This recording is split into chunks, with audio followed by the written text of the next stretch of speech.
Hello! Neste conteúdo de English, vamos falar sobre os adjetivos. Eles servem para descrever uma característica de um substantivo, ou seja, o adjetivo fornece uma qualidade ou um defeito de algo ou alguém, seja em inglês ou em português. Os adjetivos também servem para comparar dois qualificativos de coisas ou pessoas. Maria é loira e alta.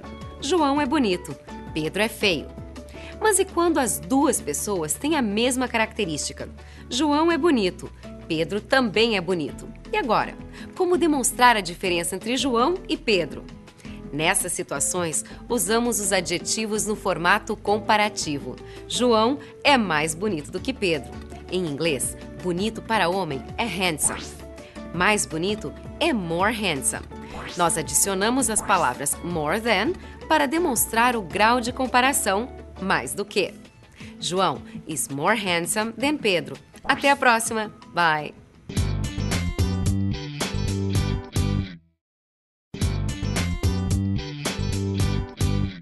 No inglês, existem duas formas de fazer comparações entre objetos, pessoas e situações. Ou seja, existem duas maneiras de usar os adjetivos.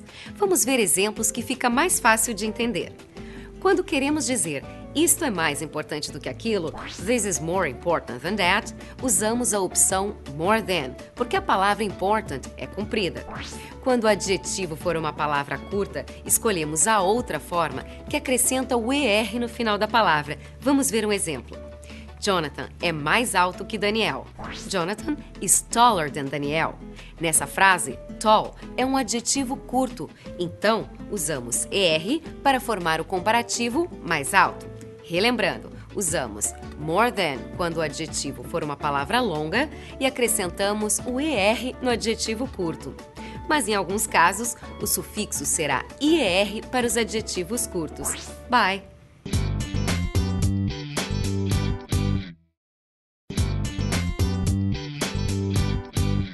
Falar sobre as coisas, pessoas e situações faz parte do nosso cotidiano. Seja em português ou em inglês, nós nos referimos a características, a qualidades e defeitos. Para isso, usamos os adjetivos. Nós também fazemos comparações entre coisas e pessoas. Um é mais alto do que o outro, este é mais caro do que aquele. Em inglês, há duas formas de indicar comparação. Uma delas é usar more than e a outra é acrescentar ER no adjetivo. Adjetivos curtos é que recebem ER. Em alguns casos, quando o adjetivo terminar em consoante, dobra-se a última letra. Por exemplo, gordo em inglês é fat. Então na frase ele é gordo, he is fat. Quando fazemos a comparação ele é mais gordo do que ela, he is fatter than her, nós dobramos a última consoante e acrescentamos o ER than para mostrar a comparação. He is fatter than her. Estude os adjetivos, eles são super úteis na conversação do dia a dia. Bye bye!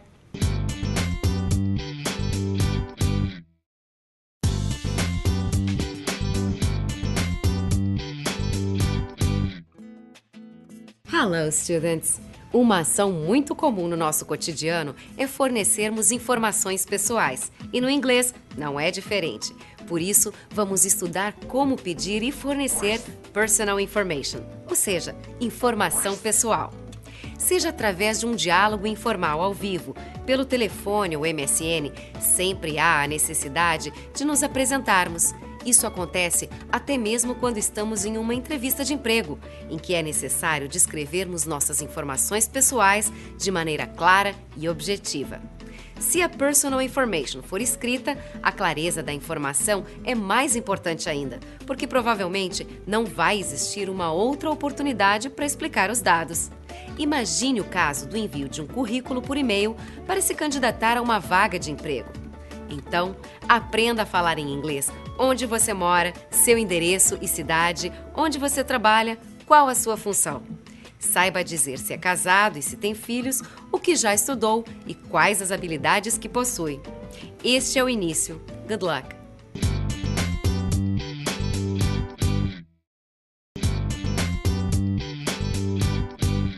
Se um dia você tiver a oportunidade de viajar para o exterior, seja a trabalho, de férias ou para fazer um curso, é fundamental saber realizar o preenchimento das fichas que solicitam informações.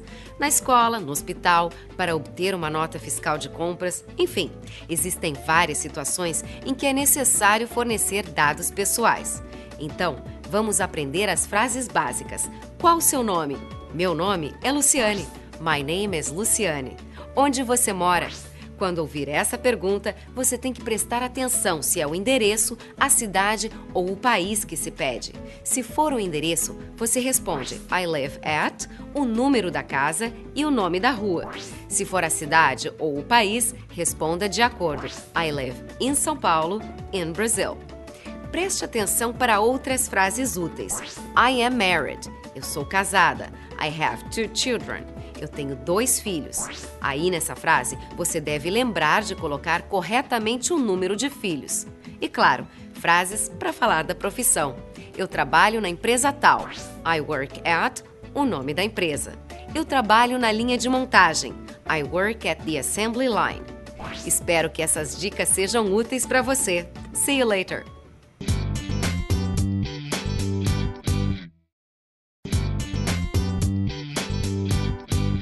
Às vezes é necessário repetir certos temas de inglês para uma boa compreensão da língua.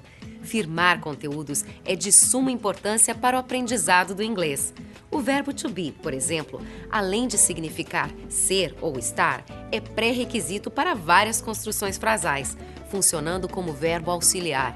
O present continuous é um exemplo em que o verbo to be liga o sentido do verbo principal, que aparece no gerúndio, ao sujeito da frase. O verbo principal do present continuous é o que indica que a ação está sendo realizada.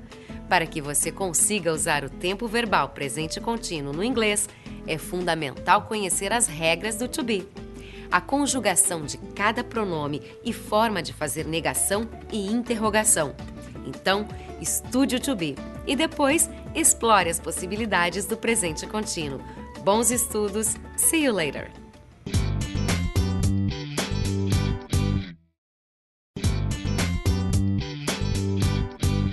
Existe um tempo verbal no inglês que serve para falarmos sobre as coisas que acontecem agora, neste exato momento. As ações do presente contínuo sempre acontecem no momento em que estamos falando. Para aprender a forma negativa e interrogativa desse tempo verbal, é fundamental assimilar as regras do verbo to be. O presente contínuo é formado pelo verbo to be conjugado de acordo com o sujeito da frase, mais o verbo da ação no gerúndio. Por isso, a negação segue a regra do to be, que serve como verbo auxiliar nessa frase. O verbo da ação é o verbo principal. Por exemplo, eu não estou cozinhando agora. Estou nessa frase é o verbo auxiliar, enquanto cozinhando é o verbo da ação, o principal. No inglês, fica I am not cooking now. Am é a conjugação do verbo to be, que serve como auxiliar para a negação. Por isso, só precisamos acrescentar o not nessa frase. Para exercitar o presente contínuo, tanto frases afirmativas quanto negativas, descreva ações que você está fazendo e que você não está fazendo enquanto está estudando. Good luck! Bye bye!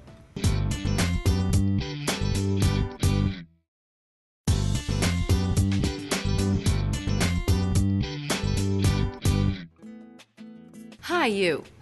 Pense por um momento nas histórias que sua avó contava sobre o tempo em que ela era jovem, como a vida era mais tranquila e as pessoas vestiam os melhores trajes aos domingos para irem à missa. Para narrar esses fatos, é necessário usar os verbos conjugados no passado. Por isso, vamos falar sobre os verbos regulares no Simple Past, o passado simples. O Simple Past serve para falar sobre acontecimentos passados em uma data definida. São ações que começaram e terminaram em um momento determinado. Por exemplo, ontem eu lavei o carro. Yesterday, I washed the car.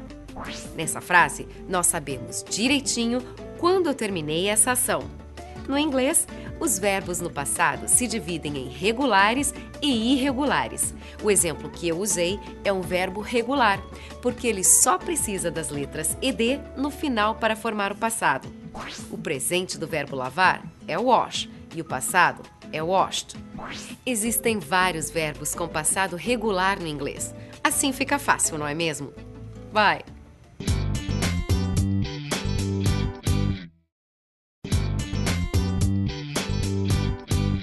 Situar um acontecimento no passado é tão importante para quem relata o fato como também para quem escuta. Por isso, usamos no inglês o Simple Past. Você pode encontrar a conjugação do Simple Past na tabela de verbos, ele é a segunda coluna. Mas a conjugação do verbo no passado só serve para frases afirmativas. Quando queremos fazer perguntas ou usar a forma negativa, precisamos de um auxiliar de passado. No tempo verbal Simple Past, o auxiliar é did. Então, vamos ver um exemplo de pergunta no Simple Past. Já que estamos falando do passado, a pergunta "O que você fez ontem à noite?" se traduz como What did you do last night? Observe que a pergunta usou o did e o verbo fez ficou no presente. O auxiliar did indica o tempo passado. A mesma lógica vamos usar para fazer a forma negativa. No exemplo, eu não gostei, I didn't like it. O verbo gostei ficou no presente, porque o auxiliar did indica passado e também ajuda a fazer a negação. See you next time. Bye bye.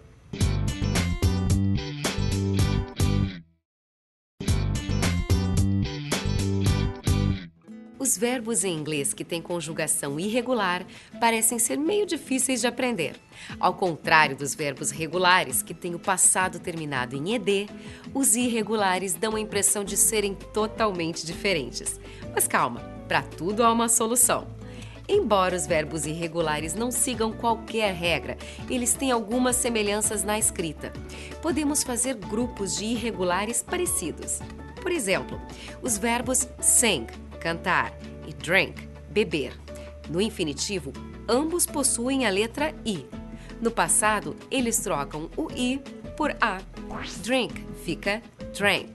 Sing fica sang. Um exemplo, eu bebo chá. I drink tea. No passado, eu tomei chá, fica I drank tea. O verbo só trocou uma letra, I por A. Com o verbo sing, a frase "elas cantam muito bem" fica They sing very well. No passado, they sang very well. Portanto, todos os verbos que tiverem essa característica vão estar incluídos nesse grupo. Swim, nadar, por exemplo, segue a mesma regra, fica swam. Bye!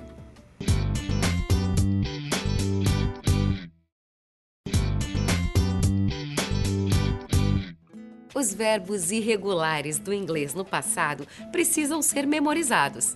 E para facilitar, existem algumas técnicas, como relacionar as palavras parecidas. Vamos juntar alguns verbos irregulares em grupos.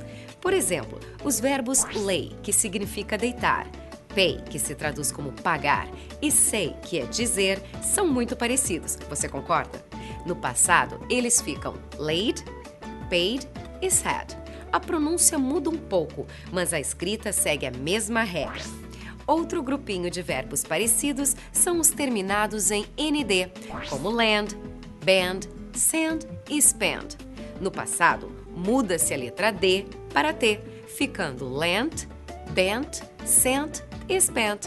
Fácil, né? Existem outras combinações possíveis. Estude a sua tabela de verbos e vá identificando aqueles que seguem alguma regra. Até a próxima! Bye, bye!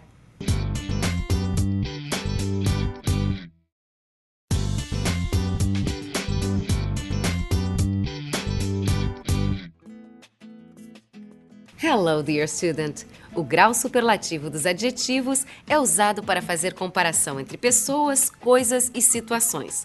O superlative form enfatiza as características de um sujeito ou de um objeto dentro de um grupo, sejam elas positivas ou negativas. Por exemplo, Brad Pitt é o ator mais bonito em Hollywood. Elvis Presley foi o melhor cantor do mundo. Joana é a pior aluna da turma. Essas comparações de mais bonito, melhor e pior são os adjetivos na forma superlativa. É importante lembrar que os adjetivos se referem às características, qualidades e defeitos.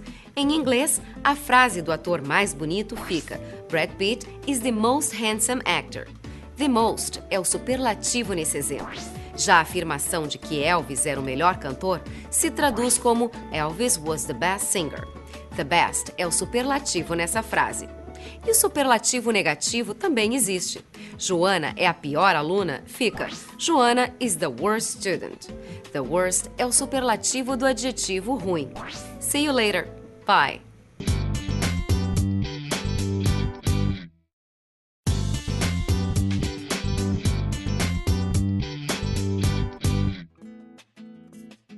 Hello, dear friend! A partir de agora, vamos falar sobre as tag questions do inglês.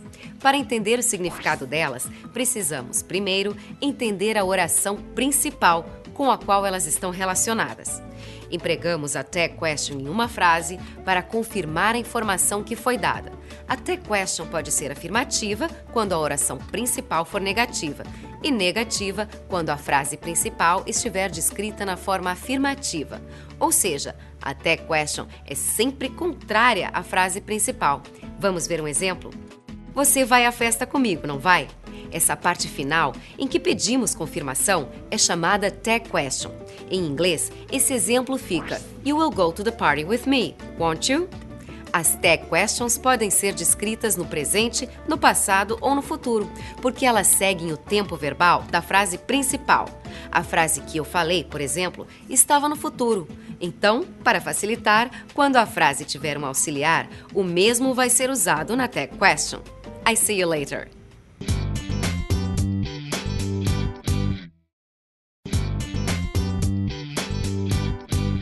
Qual é a primeira coisa que a maioria das pessoas faz ao acordar?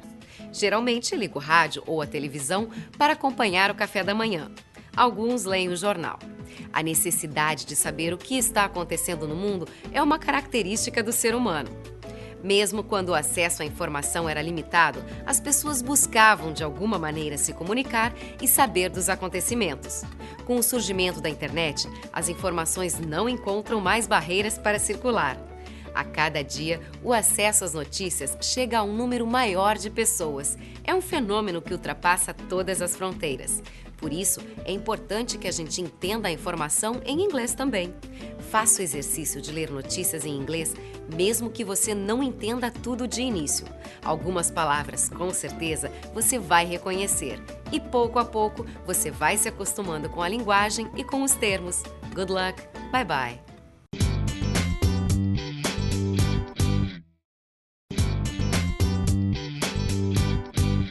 A comunicação oral é a mais importante quando se trata da interação entre as pessoas. Seja no ambiente de trabalho, ou numa conversa de botequim, ou na escola, sempre há pessoas falando e refletindo sobre o que está acontecendo. Quando estamos no exterior ou nos comunicando com um estrangeiro, a conversa flui melhor se tivermos assuntos em comum. Por isso é importante acompanhar as notícias de outros países também, além do nosso. Então, vamos ver alguns termos utilizados na mídia em inglês? As manchetes de um jornal são as headlines. Head significa cabeça e line, linha. Então fica fácil de lembrar, porque as headlines são as letras maiores, que vêm na parte de cima da página, os títulos. Atualmente, a palavra também serve para manchete de rádio e de televisão. A previsão do tempo se traduz como weather forecast. Bom, só aí você já tem bastante assunto para conversar. See you next time. Bye bye.